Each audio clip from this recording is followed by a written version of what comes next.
Bienvenue dans cette vidéo. Alors, pour celles et ceux qui ne me connaissent pas, mon nom est Caroline Potel. Je suis la fondatrice d'Équation de carrière et j'accompagne les cadres qui veulent se reconvertir et trouver le travail qui leur redonne cette envie de se lever le matin. Et pour ceux qui veulent se lancer dans l'entrepreneuriat, construire des fondations solides pour leur activité afin d'attirer leurs clients avec confiance. Et aujourd'hui, j'accueille Servane Fleury. Bonjour Servane. Bonjour. Que j'ai choisi d'interviewer aujourd'hui puisque Servane était ingénieure et elle est devenue thérapeute, donc un bel exemple de reconversion à 180 degrés pour le coup. Et j'ai à cœur de vous partager l'expérience de personnes qui sont reconverties pour inspirer, pour montrer que c'est possible, montrer que ce n'est pas forcément simple, mais que quand on a la motivation, finalement, on peut toujours y arriver. Alors du coup, Servane, merci d'avoir accepté mon invitation. Donc, est-ce que tu peux nous expliquer du coup ce que tu fais aujourd'hui? Donc, tu étais ingénieur dans de grands groupes, grandes sociétés, et aujourd'hui donc thérapeute. Est-ce que tu peux nous parler de ton parcours? De mon parcours, oui. Alors, en fait, avant d'être ingénieur, j'ai été manipulateur en imagerie médicale. Et donc, pour moi, c'était une activité que j'aimais dans le sens du relationnel. Mais j'ai vite, pour moi, été dans la routine. C'était ma sensation personnelle, ce n'est pas le cas de tout le monde. Et j'avais la sensation que je n'avais pas exploré toutes mes capacités. Donc, je me suis orientée vers un ingénieur en environnement parce que c'était, j'avais un grand amour pour la nature et que je me suis dit, en faisant des projets différents, je ne serais plus dans cette routine. Et puis, donc, du coup, pendant mes études d'ingénieur, j'ai découvert des techniques d'énergétique, notamment le Reiki. Et donc, ça m'a permis d'apaiser mon stress. Et après, pendant mon travail d'ingénieur, j'étais très dévouée pour réduire l'empreinte environnementale, l'empreinte des entreprises sur l'environnement. J'avais vraiment beaucoup d'idées, c'est très créative, mais j'étais souvent frustrée par le manque de moyens, pour tout un tas de raisons, qui fait que j'ai perdu du sens dans mon travail d'ingénieur. Et donc, j'avais à force l'impression de plus permettre de polluer, entre guillemets, en respectant la réglementation. Attention, ce n'est pas le cas de toutes les entreprises, mais moi, c'était cette sensation que j'avais. Et que vraiment de trouver des solutions vraiment en adéquation avec l'environnement. Donc, je me sentais de moins en moins à ma place. Malgré que j'accomplissais vraiment brillamment mes objectifs, je perdais du sens. Et pour compenser cette perte de sens, en fait, en parallèle, je continuais de me former en méditation, me former. Je continue de me former en énergétique parce que par intérêt et aussi pour retrouver un équilibre intérieur. Et puis, en fait, après, il y a 5 ans, j'ai fait un burn-out. Donc, du coup, ça a été une expérience très difficile, mais salvatrice. Surtout une fois qu'on en est sorti. Et donc, cette traversée, j'ai envie de dire, ça m'a amené à devoir écouter mon corps, à comprendre mes besoins, à comprendre mes limites. Donc, ça, j'ai fait une thérapie pour ça. Et puis c'est là aussi où j'ai beaucoup découvert la méditation, où j'ai senti à quel point on n'était pas nos émotions. Il y a eu tout un cheminement. Et donc, du coup, en sortant de ça, j'ai compris que j'avais besoin d'autonomie, que j'avais besoin de retourner vers l'humain. Et donc, en même temps, je faisais des soins un petit peu comme ça à la famille, aux amis. C'était principalement pour moi à la base. Et je me suis dit, je sens que ma voie, c'est plus vers la thérapie. Et là, j'ai fait une formation en santé humaniste sur les mémoires cellulaires dans un premier temps. Et c'est là où j'ai compris que c'était mon chemin et que je me suis dit, je suis plutôt faite pour ça. Et donc voilà, et après, j'ai commencé à mettre en place tout ce qu'il fallait pour pouvoir bifurquer vers thérapeute. Ça m'a pris du temps, ça ne s'est pas fait en un clinquement de doigts, mais voilà. Tout un cheminement. Et du coup, aujourd'hui, oui. En quoi consistent tes activités exactement? Alors aujourd'hui, en fait, j'ai deux types d'activités entre guillemets. Je fais des séances en individuel, au cabinet et à distance. Et dans ces séances-là, je propose 3 types d'accompagnement. J'ai un accompagnement en sophrologie, où là, je vais plutôt faire... c'est une thérapie brève qui va permettre à tout le public de mieux se connaître et aussi transformer certains symptômes, certains mécanismes en puisant dans leurs ressources et en prenant conscience qu'ils ont des ressources. Donc ça, c'est la première. Après, j'ai un autre accompagnement où on va rentrer un petit peu plus en profondeur. Donc c'est ce que j'appelle la santé, c'est ce qui s'appelle la santé humaniste, c'est le travail en fait sur les mémoires du corps. Donc je vais accompagner les personnes à comprendre la raison de leur mal-être en allant à la rencontre des mémoires dans leur corps et ainsi les aider à transformer pour retrouver du mieux-être. Et j'ai une troisième casquette là sur les séances en individuel. Je fais également des guidances. Et elle, en fait, c'est via différents outils, je vais permettre aux personnes de se recentrer sur leurs besoins et sur leurs limites pour un peu éclairer leur chemin et savoir c'est quoi la prochaine étape. Donc ça, c'est pour le travail en individuel, au cabinet ou à distance. Et après, je propose aussi des séances en collectif. Donc, je vais avoir des séances de sophrologie à thème, en fait, où on va aller en fonction du groupe et des besoins. Ben, on va aller, par exemple, évacuer les tensions, évacuer la fatigue, apprendre à prendre du recul, gérer ses émotions, libérer ses émotions, instaurer du calme, la confiance en soi, etc. etc. Et je fais aussi des stages de développement personnel à thème également, où là, je vais intégrer la sophrologie, de la méditation et des exercices aussi où on va faire des prises de conscience via un peu des rôles, enfin pas des rôles, mais on va travailler à deux souvent. Et là, ça va être plus des thèmes sur des journées où on va apprendre à s'ancrer, à se recentrer sur soi, retrouver la joie, reconnaître ses vraies valeurs, développer son intuition. Voilà, parce qu'on a tout un tas de potentiel en soi et souvent, on n'en a pas conscience en fait. C'est surtout ça. C'est clair. On n'a pas conscience et d'autant plus quand on est ingénieur, sans tomber dans les clichés, on peut avoir cette tendance à faire confiance à ses raisonnements logiques, à son mental, et finalement à pas accorder assez de poids à son intuition, à sa petite voix intérieure. Ouais. C'est intéressant de reconnecter Ça, tout c'est ça. clair. Donc, un travail qui n'a Exactement, pas ouais. grand-chose à voir avec ce que tu faisais quand tu étais ingénieur, du coup. Non, mais par contre, ça m'a beaucoup servi ingénieur pour ce que je fais aujourd'hui. Oui, effectivement. Il y a beaucoup de compétences qu'on acquiert qui sont transférables, même si en apparence, notre métier n'a pas grand-chose à voir. C'est ça. Oui, voilà. C'est exactement ça, ouais. Et c'est intéressant de souligner ce point-là, d'ailleurs, parce que je sais que par rapport aux personnes avec lesquelles je travaille, souvent, elles ont cette impression qu'en se reconvertissant, elles vont repartir de zéro. Et en fait, pas du tout. C'est tout un travail que de conscientiser justement toutes les compétences en termes de savoir, savoir-être, savoir-faire qu'on a acquis en tant qu'ingénieur et qui finalement peuvent être réinjectés dans une activité qui potentiellement n'a rien à voir. Donc on ne part pas de zéro en fait. Tu confirmes? Ouais, non, c'est clair. Ah oui, je confirme complètement. Et c'est vrai que si je peux rebondir là-dessus, pour moi, en fait, chaque expérience m'a apporté et fait la thérapeute que je suis aujourd'hui. J'aurais pas pu faire ce métier-là il y a 10 ou 15 ans, ça c'est clair. J'avais vraiment besoin de gagner en maturité, d'apprendre à revenir chez moi, parce qu'en fait, avant, je cherchais le bonheur à l'extérieur de moi. Je gagnais de l'argent, mais j'avais 50 000 activités. Je faisais beaucoup de choses, de la danse, de la musique. Enfin, je faisais vraiment parce que j'allais chercher, en fait, via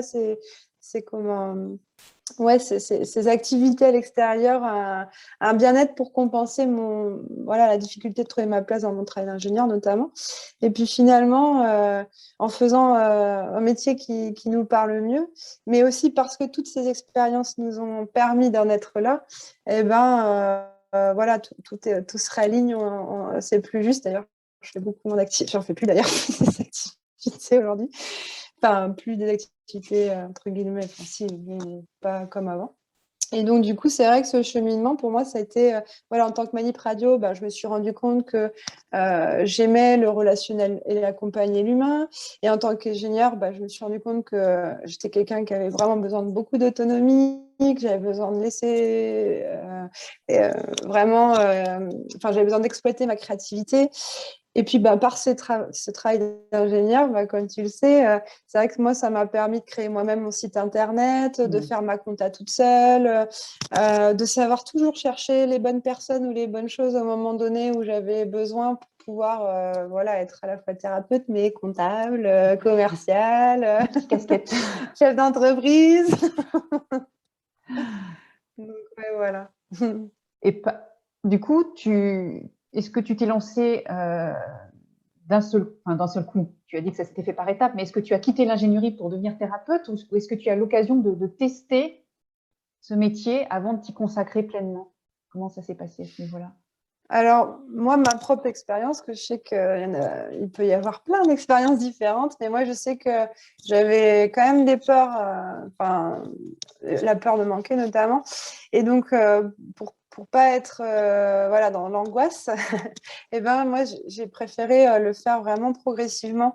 Donc, moi, ce qui s'est passé, c'est qu'une fois que j'ai vraiment senti que j'avais la posture de thérapeute intégrée, voilà, que je pouvais être solide en face de quelqu'un, eh bien, j'ai négocié un 80% chez mon employeur de l'époque, en expliquant que voilà, dans mon 20%, je voulais créer une activité de thérapeutique.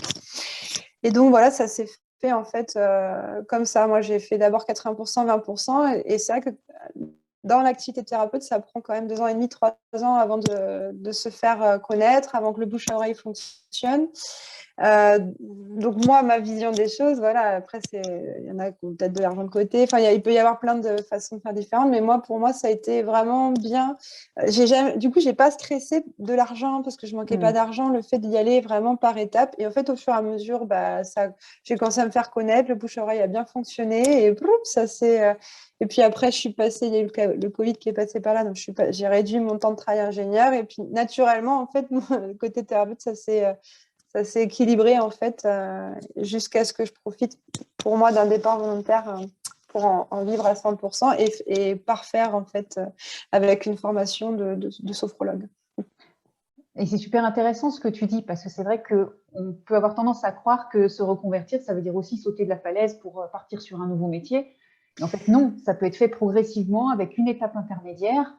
Comme tu le disais, réduire son temps de travail en tant qu'ingénieur, tester le projet à côté pour effectivement s'assurer que ça correspond bien à ce qu'on veut faire et assurer ses arrières financièrement aussi.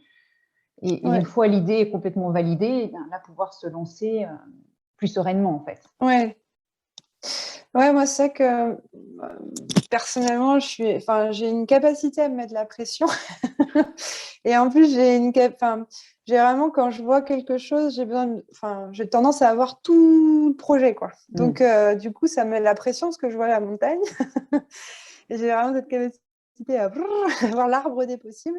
Et du coup, ça me met vraiment en pression. Donc, j'ai vraiment appris à me dire, OK, allez, un pas après l'autre. D'abord, tu regardes de quoi est composé ce projet. Et puis voilà, je me dis, allez, cette étape-là en premier. Et le fait de faire ça, de le conscientiser, de l'écrire sur un papier, vraiment, hein, d'écrire, voilà, étape 1, je vais aller là, étape 2, ça. Et puis les étapes, en plus, elles s'alimentent au fur et à mesure du chemin.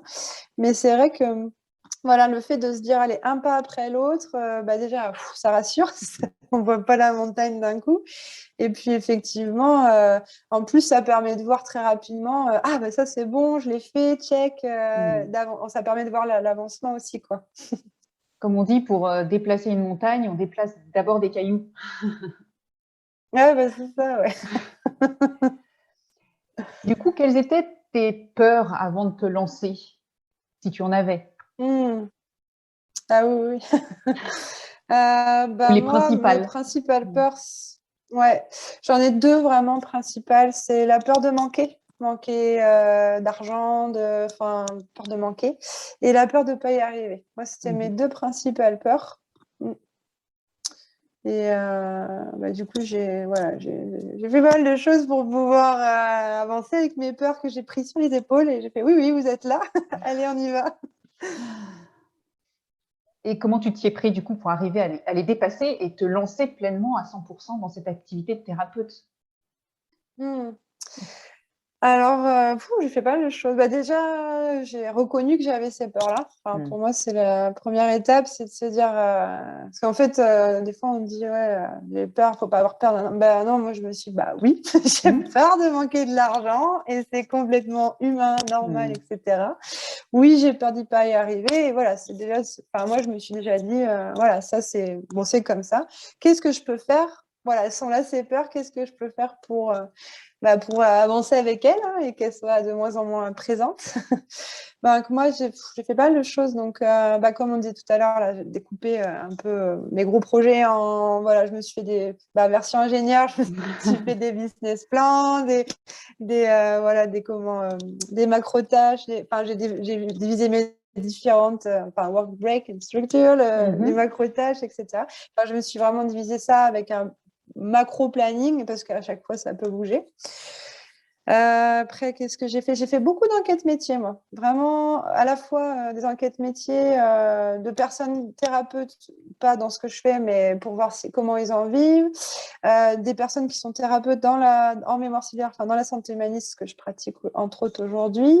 Aussi avec les sophrologues. J'en ai fait vraiment beaucoup, je sais pas, j'ai dû faire moi, au moins je suis pas loin d'une vingtaine d'enquêtes métiers, je pense. Alors, ça s'est pas fait d'un coup, hein. J'ai fait ça au fur et à mesure, mais ça m'a vraiment permis de voir qu'en fait, il y avait plein de profils différents.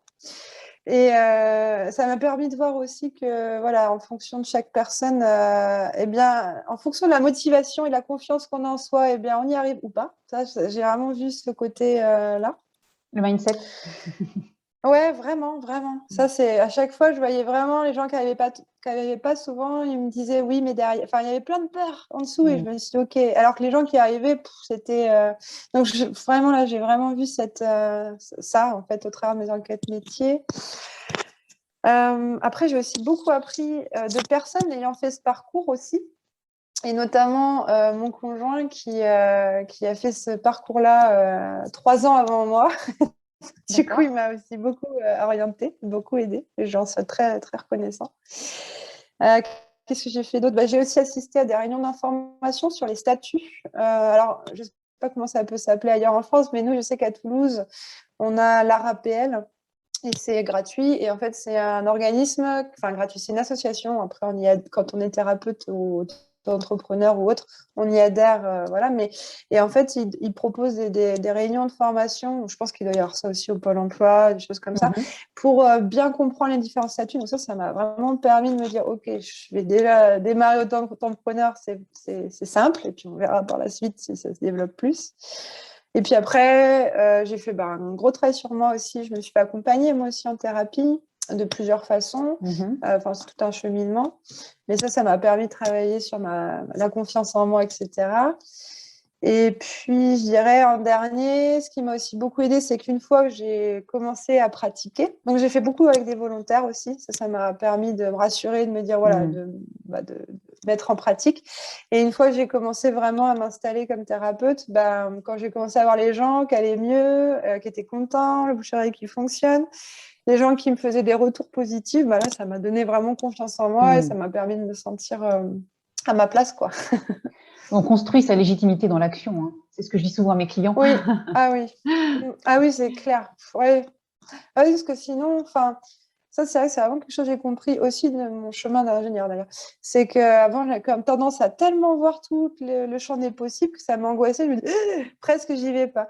Et en fait, on fait un brouillon, et puis le brouillon, on en refait un deuxième, on l'améliore. Et juste de dire, allez, j'y vais, c'est pas parfait, mais c'est pas grave. Et puis en fait, de fil en aiguille, en fait, ce sera jamais parfait puisqu'on s'améliore toujours. C'est ce qu'on appelle la stratégie des petits pas. Ah ouais, tu vois, j'avais pas de nom de style. Mais... d'y aller petit à petit, mais d'y aller en tout cas. Ouais, mais c'est ça, c'est exactement ça, ouais. Et aujourd'hui, qu'est-ce que ça change pour toi dans ton quotidien d'exercer cette activité qui te correspond en fait, une activité de cœur, donc travailler sur l'humain, quand tu compares ce vécu actuel au vécu que tu pouvais avoir en tant qu'ingénieur salarié en entreprise? Qu'est-ce que ça te change quotidiennement? Moi je me sens... ça me change beaucoup de choses. Je me posais tellement de questions quand j'étais ingénieure, à chercher ma voie, à me chercher, etc. Aujourd'hui, je me sens complètement épanouie, apaisée. Alors après, ça n'empêche pas d'avoir aussi le fil de... Enfin voilà, on est toujours humain, on est toujours sur notre chemin, on peut toujours traverser des peurs, etc. Mais c'est tellement différent. Enfin, pour moi, en tout cas, moi, je me sens à ma place. Et ça change tout. Il n'y a plus de questionnement. Je me sens utile parce que je suis à ma place, parce que je sais, voilà, parce que ce métier me correspond bien. Et après, ça vient aussi remplir fait, à force d'avoir fait ces différentes expériences, et puis tout le chemin que j'ai fait, la thérapie, etc., ça m'a permis de mieux me connaître. Et du coup, de savoir ce que j'aimais, ce que j'aimais pas. Moi, je suis quelqu'un qui aime pas la routine. Après, chacun est différent. Mais moi, c'est, voilà, donc de me lever tous les matins à la même heure, aller au bureau, etc. Ah, ça, c'était déjà très difficile pour moi. Alors que là, en étant à mon compte, je gère complètement mon planning. Je suis totalement autonome. Et ça, j'adore parce que du coup, voilà, je vais avoir des jours, voilà, peut-être 3 jours de séance, voilà, en individuel. Puis après, j'aurai une journée de créativité pour plusieurs journées de créativité pour mon atelier. Enfin, en fait, je gère un peu de compta, un peu. Après, je me dis, voilà, c'est tel matin, j'ai besoin de me reposer, je suis pas bien. Et voilà, sauf si j'ai des séances en général, mais je veux dire, dans mes journées où je suis off, où je travaille sur d'autres thèmes, voilà, je peux aussi. Moi, j'adore ce côté de gérer mon planning. Et puis, voilà, j'aime aussi avoir ces plusieurs casquettes. Le fait d'être thérapeute, commerciale. Commerciale, c'est ce que j'aime le moins, mais le fait d'être auto-entrepreneur, d'avoir ce côté de gérer mon entreprise, ma compta, etc., ça me plaît. Et de pouvoir laisser exprimer ma créativité. Alors ça, je me régale. À créer mes ateliers, ça, c'est vraiment... j'adore. Donc, alors c'est vrai qu'aujourd'hui, je pense que je travaille plus qu'avant. Mais en fait, c'est tellement différent quand c'est pour soi, quand on est bien, que du coup, des fois, je n'ai pas l'impression de travailler parce que j'aime tellement ce que je fais. C'est un luxe. Et ouais, non, mais c'est ça. Et puis du coup, c'est ça, j'ai plus besoin j'ai même plus d'activité extérieure maintenant. Enfin, si je me balade en nature, j'ai plus des choses où j'allais vraiment parce que je suis tellement nourrie que du coup, je reste. Moi qui n'étais pas trop quelqu'un qui restait chez moi, là, je peux rester chez moi, méditer, bouquiner, un truc que je faisais pas avant. Plus besoin d'activités que tu voyais comme des compensations finalement. Exactement, ouais. Aller rechercher le bonheur à l'extérieur à travers ces activités, c'est des compensations pour venir combler ce que tu vivais dans ton métier, c'est ça? Alors qu'aujourd'hui, tu n'en as plus besoin parce que, comme tu le dis, tu es nourri de l'intérieur avec ce que tu fais. Super. Ouais. Et du coup, par rapport aux ingénieurs, aux cadres qui nous écoutent et qui sont en réflexion par rapport à leur parcours professionnel, qui voudraient se reconvertir mais qui n'osent pas, ou qui seraient tentés pour se lancer dans l'entrepreneuriat mais qui ont des résistances qui les empêchent de passer à l'action, qu'est-ce que tu aurais envie de leur dire aujourd'hui? Moi, j'ai envie de dire oser, parce que franchement, moi, je veux dire, écoutez votre cœur et non votre raison, parce que le mental, c'est un gros angoissé, lui. Il va toujours chercher les trucs qui, voilà, et sauf quand, du coup, ça crée un mal-être parce qu'on sent qu'on n'est pas aligné avec son cœur. Moi, j'ai envie de leur dire d'oser aller vers ce que votre cœur vous donne envie, d'oser le faire vibrer. Parce que, en fait, tout ce chemin, c'est aussi un chemin vers soi, quoi. En fait, c'est d'apprendre, on découvre qui on est, on découvre plein de potentiels cachés, on trouve du sens. En fait, parce que chacun a plein de potentiels et on a tous des couleurs différentes. C'est de trouver, voilà, quelle couleur me va le mieux pour, en tout cas, après, on peut toujours évoluer, mais moi, voilà, parce que pour moi aussi, la vie, c'est l'impermanence. Donc, rien ne dure, finalement, même les souffrances, même les expériences, tout ça. Donc, et puis pour moi aussi, j'ai tellement été confrontée à la mort dans ma vie que je me suis rendu compte à quel point on peut mourir demain. Et du coup, je trouve que c'est dommage d'attendre ou parce qu'on n'ose pas, etc., de se cantonner à quelque chose. On se dit oui, bon, ça me va, mais c'est pas terrible, machin. Alors que dans le cœur, ça a envie de s'exprimer. Et donc, du coup, moi, j'ai envie de dire, suivez ce qui vous fait vibrer. Et puis, à partir du moment où on est motivé, ça marche. Pour moi, si on est motivé, qu'on bouge, qu'on se met en action, et voilà, après, avec des petits pas l'un après l'autre, on rencontre toujours les bonnes personnes. Il y a toujours des opportunités que notre mental, il ne sait pas voir, en fait. Et ça, j'ai beaucoup appris ça dans mon cheminement, c'est notamment par rapport à mes peurs, en me disant, je me lance pas, nanana. En fait, à chaque fois, à chaque pas, j'ai eu des opportunités, des personnes, des choses qui, pouf, ça, oh, mais génial, trop bien, merci. Et du coup, voilà, je pense que quand on fait les choses avec son cœur, on est aligné avec son cœur, ses aspirations personnelles et professionnelles, je pense que la magie de la vie autour fait que les opportunités se créent, quoi. C'est vrai que le mental a tendance le mental, à ramener dans la zone de a confort. pas le... Oui, lui, il pense pas qu'il peut y avoir des opportunités par ailleurs. Et moi, franchement, le nombre de fois, je vais pas en parler parce que ça durerait longtemps, mais le nombre de fois où justement, je me dis, mais j'aurais jamais pensé à ça, quoi. Et c'est la magie de la vie, c'est ce tissage des personnes, des rencontres, des besoins des uns des autres, et c'est ça qu'il faut pas oublier. Je pense que Ça, ça on va en l'oublie inspirer souvent. plus d'une. Et du coup, Tant si potentiellement il y a des personnes justement qui sont stressées, à qui des séances de sophrologie pourraient faire du bien, où est-ce qu'on peut en savoir plus sur ton activité? Est-ce que tu as un site Alors, internet? moi, j'ai un site internet. Donc, c'est www.servanfleury.fr. Donc, Servan, S-E-R-V-A-2-N-E, Fleury, F-L-E-R-Y.fr. Voilà. J'ai aussi une page Facebook, Servan, énergéticienne praticienne en santé manie. Je n'ai pas mis la sophro parce que c'est ma dernière casquette. Je pourrais remettre ça avec la vidéo. Ouais, voilà. Et puis après, j'ai aussi une page Instagram, Servan Fleury. Voilà. Donc, voilà, sur mon site internet, j'explique un peu comment je travaille. J'ai juste pas encore ajouté la sophro puisque c'est assez frais. J'ai pas pris le temps de mettre à jour, mais voilà, il y a tous mes ateliers, la possibilité de réserver en ligne pour des créneaux au cabinet, à distance, et de voir un peu ce que je propose. Ouais. Ok, parfait. Je remettrai tout ça avec la vidéo pour ceux qui veulent en savoir plus. En tout cas, merci Servan pour ce témoignage super inspirant. Merci à toi, Caroline, pour ce temps d'échange. Et puis, très belle continuation. Merci beaucoup. Et puis, bonne continuation à tous. Et puis, osez être vous. Osez exprimer votre lumière, moi, j'ai envie de dire. Merci.